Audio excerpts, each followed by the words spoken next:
to Hypocrites from Lois Weber. I watched this the same day as The Birth of a Nation, and I was like, now this is a real picture. Yeah. I was all of my frustration with it being kind of Birth of a Nation being more derivative than I expected. I was like, see, this is how you try new things. Yeah, Because I feel like this movie is very kind of experimental and for sure. and wild. I guess I'll give a quick summary again. Is that this movie is kind of told across two timelines, or two times. There's sort of ancient medieval times, and there's an ascetic priest or named Gabriel, and he's making a statue about the concept of truth with a capital T, and he's keeping it secret from all the other people and all the other clergy in his group, and they allow him to unveil it in front of everyone. And in some of the earlier shots, you see him take the veil off of the statue, and it's like a light comes off of the statue, and it almost like drives another when another clergy member sees it, it kind of drives him insane for a second. Yeah. The truth. Yeah. They unveil the statue, and it is of a naked woman, and it is the naked truth, and all of the people are horrified. Some are kind of fascinated, and some start throwing rocks, and all of the people end up killing him over this. They think he's so like sacrilegious and offensive that he dies. And he's portrayed very piously. It's kind of like a Christ-like death. And then there is a modern day scene in 1914 with all the same actors playing different roles. Gabriel is now a minister in like a church in a city, and he's trying to give a sermon on hypocrisy. Like nobody's really paying attention. He discovers one of the other clergy members who is like reading a tabloid newspaper about this painting that in France called La Vérité, which is of a naked woman. And there was a kind of similarly horrified reaction to the painting, and it's a real painting, and it's based on like a real this movie is sort of based on that painting. He falls asleep, and then he kind of goes into this mixed world between the present day and the past, with a lot of like kind of allegorical interactions between these different members, which we can talk about in more detail. And then he goes through the gates of truth, and he meets a naked woman who is portrayed in a double exposure, almost like a ghostly way, and she is truth, and the two of them go around turning her mirror at other people and showing them their hypocrisies and the light of truth, basically. I'm wondering now if I watched a different cut of this than you did, because the structure of the one that I watched was very different from that. Did it start with the modern day? Yeah. That is an older version of the movie, and the one that they released that I watched is a reconstruction that is based on summaries of the time. I think they got like the scenes mixed around in the other print. Oh, damn. Yeah. Interesting. I saw the one that Chris saw. It plays very differently the way I watched it, where it's the modern day stuff is almost like a framing device for all of the sort of medieval era stuff, including the walking around with the mirror. Which one did you say you saw, Marcus? I saw the one that you saw. Yeah. Oh, interesting. You watched it on YouTube, Glenn? No, I watched the one that you gave me. Wait, what? I think. That's weird. Because I watched the one that I gave you. Dun, dun, dun. Yeah, so when I watched this, I wasn't sure if this was the right decision to do, but I watched it, but I like wanted to soak in all of the context. But I watched it with the commentary on the first time, which gave a whole bunch of context of like the formal stuff going on and the kind of religious references that were happening in the movie. Though it was a little distracting from me, like kind of getting emotionally invested. But he talked about the different cuts and how like this is the more recent cut from a couple years ago. The more recent cut being the one that is more accurate to its original form. Yes. Yeah. Yeah. Right. What are some of you guys' thoughts about this movie? I love the mirror shit. Yeah. Like the mirror shots were like she flipped over and it was like the mirror and like the whatever the hypocrisy transposed in the mirror. I thought those shots were amazing. Like that shit stood out way to me actually way more than shit in Birth of a Nation for sure. Like as a kind of cinematic technique, you mean? Yeah. Like I had definitely not seen something like that before. I felt like, you know.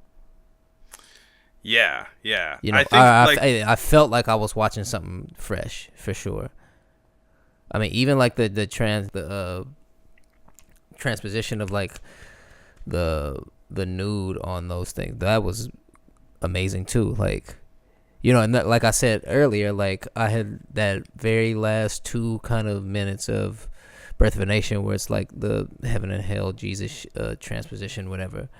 I thought that was cool until I watched the Hypocrites and I was like, oh, like she did this in a much more interesting kind of way that like is important to the narrative and not just like a kind of a weird cool thing that happened, you know? Yeah. Yeah. I those techniques like the mat that is around the mirror and the double exposure, those have been used for a long time, since the 1890s. Maybe not the mirror, but the figure. Yeah. She did some interesting stuff with it where she moved the camera, I believe, while the figure was in the shot, which does seem very tough. It does seem new. But I feel like I was cheating in a way because the guy in the commentary was like almost like saying just like this is what the art means, you know. Yeah. But he was talking about how this movie was using these filmic techniques to portray these like these entities in the story. Like he called the truth nude a like a cinematic creature, right? She is something that exists in cinema, and I think this is her trying to use cinematic techniques to tell a kind of more poetic, artistic story, and specifically using those techniques. Yep. Yeah. Not to keep bringing it back to the movie that we didn't like, but like I can see why The Birth of a Nation was like the big hit. Like it's like an action war movie. Sure. And this movie is, in comparison, very heady and allegorical. Yeah. But it does feel like a much more. It feels like more, I guess, of a sort of like artistic achievement or a like. For sure. You know, pushing the medium forward. But you know, if both of these movies were playing in in side-by-side theaters, it makes sense that people would go see like the racist war movie as opposed to this like weird allegorical like naked ghost woman movie. Yeah. Even if this one's way better. I like that this movie, like I feel like I haven't seen a movie that's about stuff as much as this one is so far, you know? Like this one is about, you know, trying to be a good person, trying to look at yourself honestly, and also like trying to quest for some kind of godliness and the troubles of that. All of the people like being all worldly and everything, and rejecting the truth when it's held up to them. A quote that I really liked in this one was when they're going through showing the mirror to different people and sort of like showing their own truth back to them. I think there's an intertitle that says society.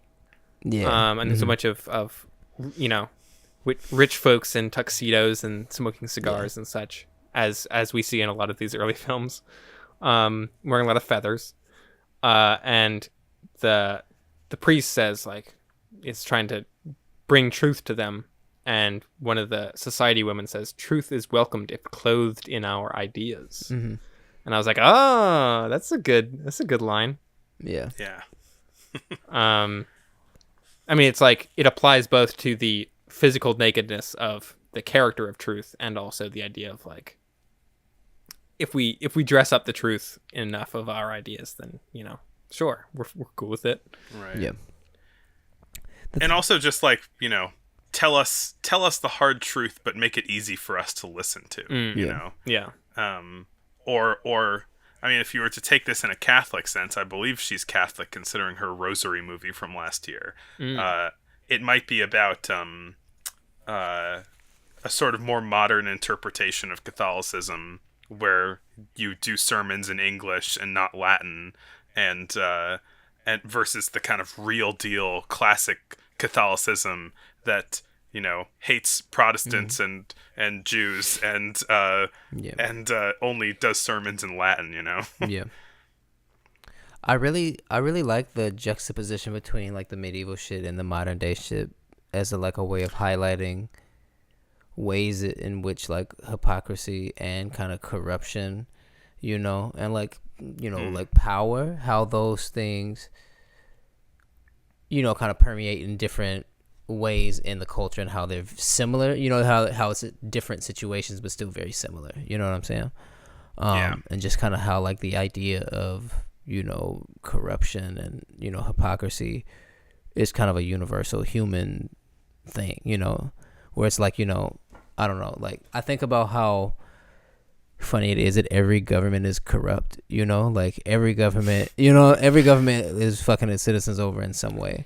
And it's just like, that's just like a function of it because it's ran by people, you know? And so like, if people are involved, something about it is going to be corrupt, you know?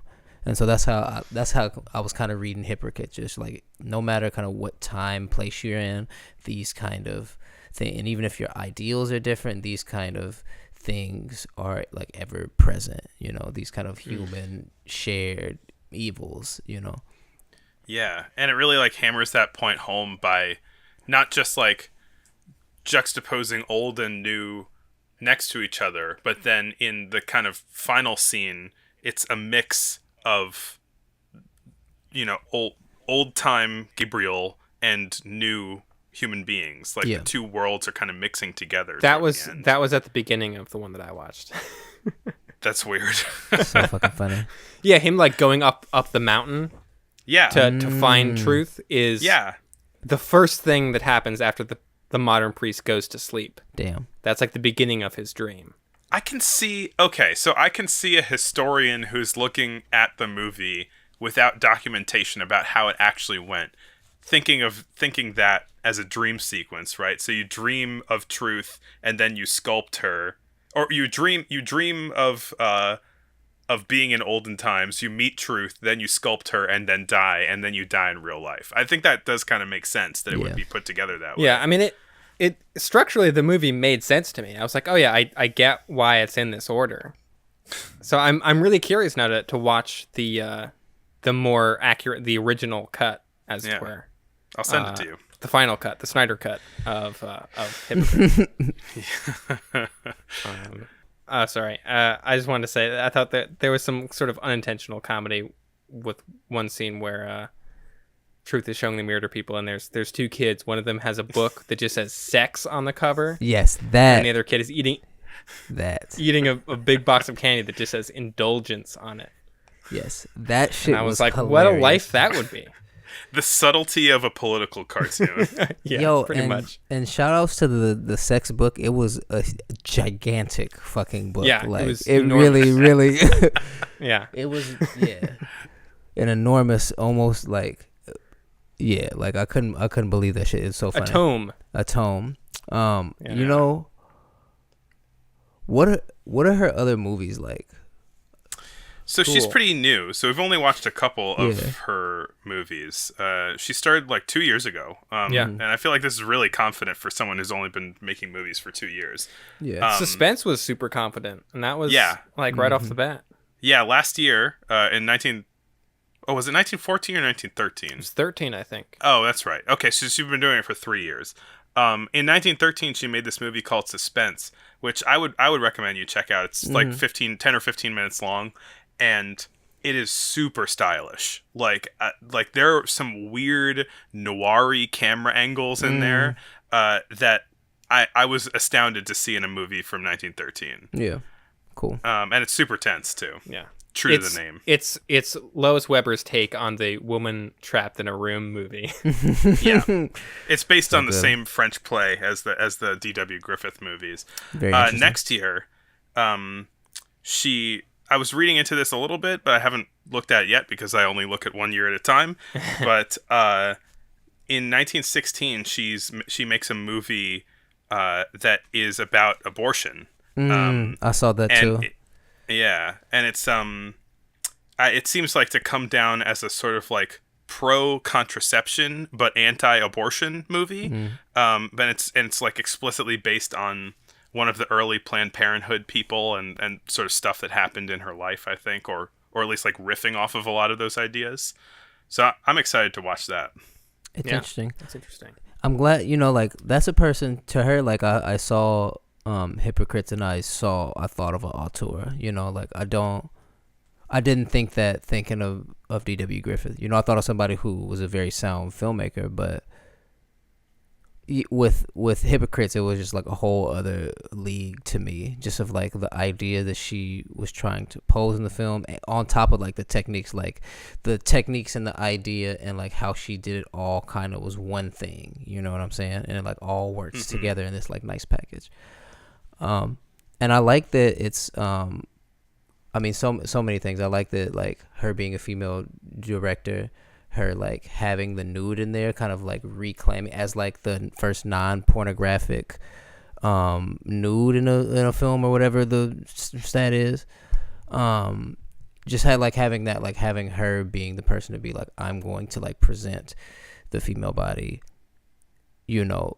as in like, in its complete, as the naked truth, and like just that element of it too, like just kind of hammers home like the point in the film, even though the point of it being just like a naked woman, that wasn't the point that I think that she was trying to do it, but like that statement in itself, her being the director that she is and like having a non-pornographic nude prominent in the film, I think is like a strong political statement. And especially knowing, because I saw that too, like the 1916, she has a movie about abortion, and just that, like, she she's really like D.W. Griffith, he's kind of just riffing off of a book that was written, and like some kind of romantic idea, and like Lois Weber has like real ideas that she's trying to like work out and like argue for. Yeah. You know what I'm saying? Yeah. It's really impressive. I think that there's another early woman filmmaker, the first one actually, Elise Guy Blanchet, and she has made movies sort of about feminism, about gender, a good bit. She has this comedy movie called The Results of Feminism, which is The consequences of feminism. The consequences of feminism, which is like this kind of tongue-in-cheek alternate future, alternate present, where men are like acting all kind of demure and doing laundry, and women are these kind of like hard drinking, Smoking. like yeah, Just going to the bar, smoking, like pushing people around. That's fucking funny. yeah. And so that's also interesting coming from a woman filmmaker. Yeah. I think that they can access these issues in a lot more nuanced and interesting ways than any of the dudes are, For sure, which are yeah. just kind of making, like, I feel like the closest thing that the men make to movies about like dealing with like women related gender stuff are like the like white slavery movies. Yeah. Oh There were yeah. a couple that are just like they're about like, you know, the tragedy of women being abducted and being sold into prostitution, but like, and like it's got like a sort of female perspective, but it's this very like victimized one, Sure. and almost like from a male perspective, like someone who needs to be saved kind of thing, you know. Yeah, for sure. So I'm glad Lois Weber is doing some more complex stuff. I was gonna say, and Lois Weber's acting is much more subtle than the shit in Birth of a Nation. You know, like that's the Yeah. whole thing about Birth of a Nation, and like, you know, it galvanizing racism to me too, is like you can clearly, like, it's all ham. I mean, the Stonewall, I don't know, Stoneman dude, he had a pouty face the entire time. He stuck his bottom lip out the entire movie. You know this shit is a joke. You know what I'm saying? Like, Yeah. that's just like not, as a director, as like an artist, you have like no care in your characters, you know, and that just makes me feel like you don't have any care in the narrative. You know what I'm saying? Like, like just as at an aesthetic level, like, you know, it's just like a dude movie. It's just like war, you know, and saving the day, and like, you The know, women okay, are props. you know, is the I mean, thing. everybody's Yeah. everybody's a prop, you know, like, Yeah. and I feel like in that way, like the characters are flat. Like no character, I feel like in Birth of a Nation is a well thought out character. You know what I'm saying? Yeah. Yeah. Like that's true. just as a character, I can't identify. And I was even thinking this, like, that's why it's even kind of hard for me to keep some of the names straight. Not only because there's just a lot of characters, but it's just like nobody made an impression, you know, in the acting, Yeah. or in like in the way they're portrayed or their story. Where I think as Lois Weber, like Gabriel was a defined character. You know, all her particular characters were well defined, and there wasn't like this sense of ham, you know, like, and maybe there, you know, maybe parts were a little, you know, melodramatic, you know, but it's not, I mean, it's definitely not what we would consider acting today, you know, but I think that she takes particular care in her characters, you know, and like all parts of the film are like well thought out, like all the shots, all of like the way that they're acting, all like just everything I feel like is well executed. And that to me is a better director, because it's like, and not to even compare like one is better, who cares? She doesn't need the D.W. Griffith comparison to legitimize her, you know what I'm saying?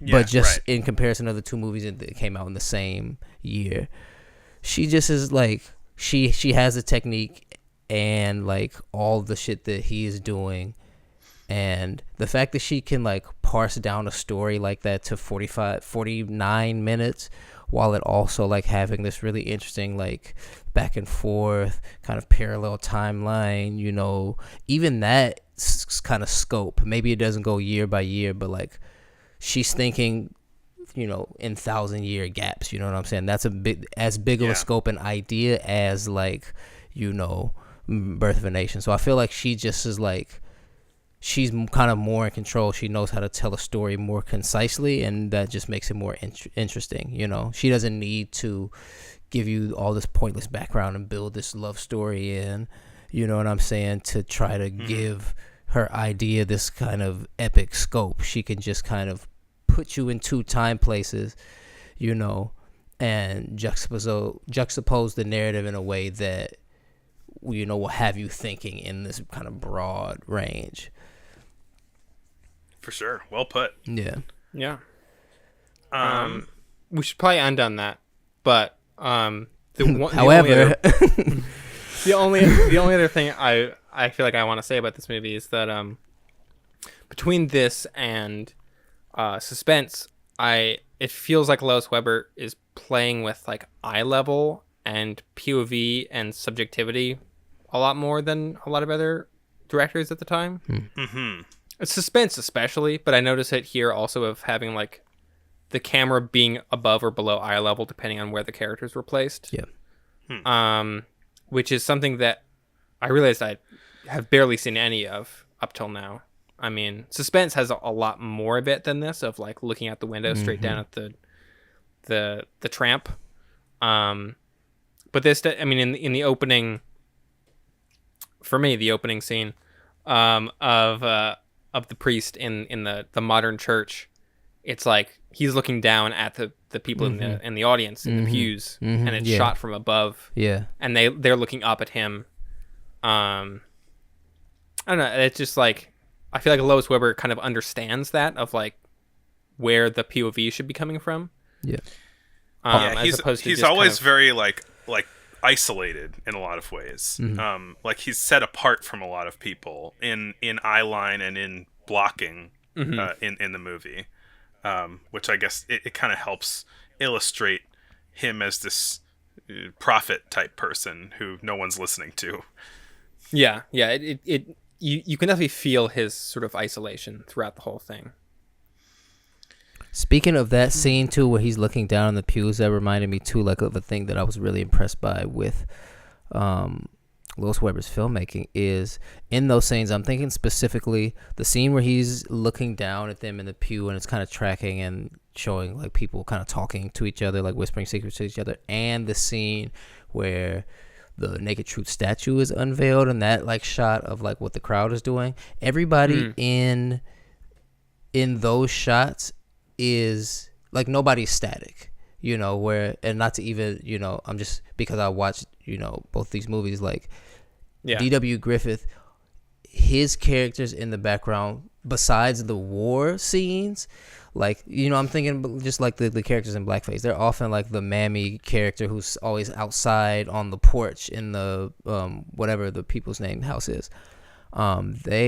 She's just always kind of standing and kind of like looking around, and like the characters are just kind of not doing anything, so like the scenes aren't dynamic. Where in the Hypocrites, it's like the panning of the shot, it's like it's telling you a little bit about what's actually going on in the scene, you know, and like what, you know.